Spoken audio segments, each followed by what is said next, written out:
नमस्कार, मी डॉक्टर कविता Deore, MD psychiatrist Nashik. आज आपण पाहणार आहोत की वैवाहिक समस्यांवर उपाय कसे करता येतात. सर्वप्रथम संवाद खूप महत्त्वाचा आहे. जोडीदाराशी मन मोकळे बोला. आपल्या भावना, अपेक्षा, गैरसमज जे काही छोटे मोठे ताणतणाव आहेत डिस्कस करा. खूप महत्त्वाची स्टेप असते ही सगळं. दुसरं, अपेक्षा आणि सामंजस्य. अवास्तव किंवा परिपूर्ण अपेक्षा टाळा. बदल करण्याऐवजी एकमेकांना समजून घेण्याचा दृष्टिकोन करा. व्यस्त जीवनशैली असूनही एकमेकांसाठी वेळ ठरवून घ्या. एकत्र गुणवत्ता वेळ घालवणे, नात्याला मजबूत करणे, सतत टीका किंवा उपहास टाळा. प्रेम, आदर, कौतुक आणि छोट्या गोष्टींमधून स्नेह दाखवा. हात धरून चालणे, हसणे किंवा हलके संवाद या सुद्धा गोष्टी, किंवा तुम्ही एकत्र जेवायला बसले एक वेळ, that is also very beautiful thing. पण हे सगळं करणं आवश्यक असतं. मानसिक आरोग्य आणि तणाव व्यवस्थापन ही देखील तितकीच गोष्ट गरजेची आहे. उदाहरणार्थ रोज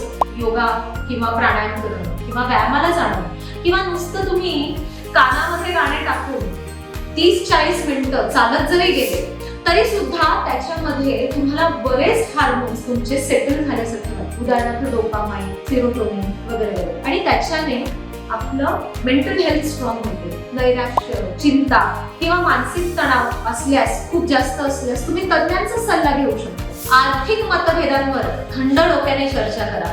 खर्च, बचत, नियोजन एकत्र करा.